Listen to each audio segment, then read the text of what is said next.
Alrighty. Hello everybody, this is another episode of Vick Cook. And today we're in quarantine now, so we're gonna just make a little something. Reminds me of childhood, it's very delicious. And it's also very cheap to make, which is important. Because during this quarantine, I've seen a lot of people going out buying up a lot of the groceries and everything. Well, this is just something you can make. It's really cheap to buy. You can make a bunch of it. So I'm making peanut butter and jelly sandwiches. Level 2, though. So we got, pretty much, I got some whole wheat bread. It's very, got nutrition in there, which is good. And whole wheat is very tasty in itself. And then I got just some cheap peanut butter, Jif. And I also got a cheap bottle of Welch's. That's what I found.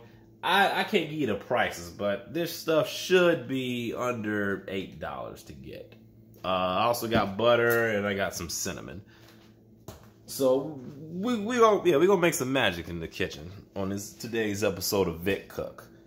So right now I'm just kind of melting my butter because I'm gonna actually toast the bread a little bit. And I'm going to show you guys how I assemble my peanut butter and jelly sandwich.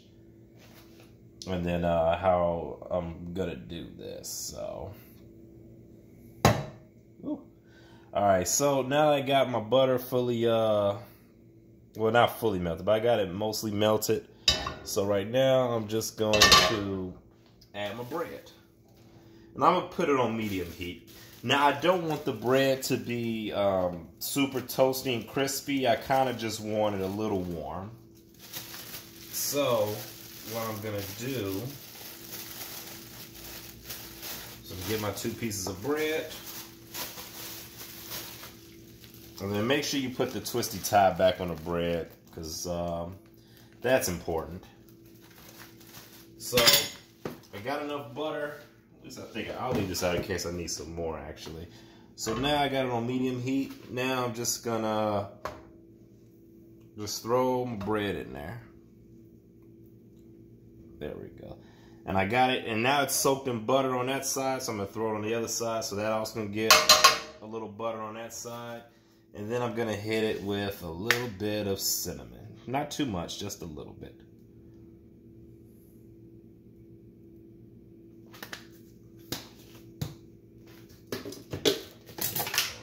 Then I'm gonna get me just a little bit more butter, just to add it to the pan. Cause I want it a little warm. I want it to toast up a little bit, but I don't want it really crispy or crunchy. I just want like a nice little give. So I'm just turning around that, making sure my butter gets fully cooked and all of that. And that's pretty much the hard part, and I just got to get my peanut butter and jelly ready. Now, the peanut butter, I always leave it out at room temperature. I'm sure on here it says refrigerate after eating. Oh, actually, no, it says no refrigeration required. Okay, cool.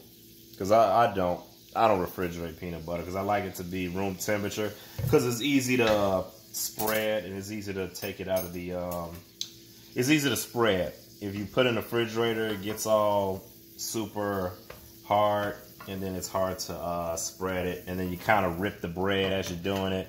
I've had that struggle before, never again. So now that I flipped the bread, I got cinnamon on that side. So what I'm going to do now is I'm going to put cinnamon on this side with a little bit of butter. So now I'm just going to kind of let that go for a little bit. I'm actually going to cut it up on high because I do want to, and now the bread is pretty warm. Over here it's got a little, you can tell it's got a little toastiness to it. So I'm going to cut that on high for a couple seconds, move that around, and then I'm going to cut it on low because I really don't need it to be too crispy. So now I'm going to flip that back over. Whew, alrighty. Alright, so now it's perfect. I'm smelling the cinnamon. Smells really good. So now we're going to add the peanut butter and jelly. Now, there's a certain way I like to do it.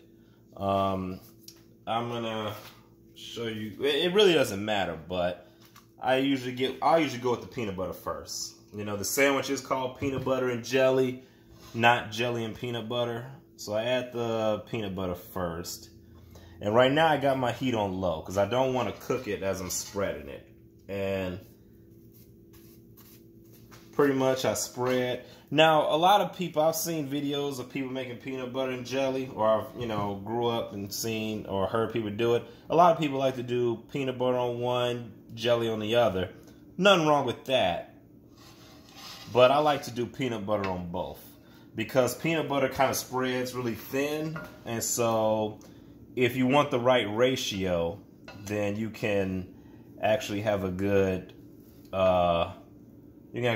peanut butter sandwich. Let me just scoop that off there. There we go. You can actually have a good ratio if you spread it on both and then the jelly in the middle. So I'm going to cut the heat off now because I notice the peanut butter is getting kind of hot, which means my bread's getting really warm, which I don't need to be any more warmer than it is. And yeah, there we go. So now the peanut butter is getting really warm, which is a good sign. It's gonna, and then once I put it together, it's gonna work. So then now I got my jelly. My jelly's kind of cold, and I got the jelly with the nozzle like this, so I can pretty much just spray it or just squeeze it evenly. And I just do a simple like that. I don't really worry about spreading it around. You don't have to worry about covering the edges too much. Actually, I will hit that a little bit. You don't have to worry about covering every single inch because as soon as you put it on top, it's going to smoothen out. So that's going to be the next step. So we're going to actually let me clean off this knife. And then we're going to take this slice and we're going to, bam, put it right there. Alrighty. So it smells good. We got cinnamony peanut butter and jelly all together. And that's it. So what I'm going to do is I'm just going to let that sit for a while. I'm going to, you could cool it if you want, but I'm going to eat it just like this. So this is another episode of Vick Cook. Thank you for joining me. And yeah, peanut butter and jelly sandwich.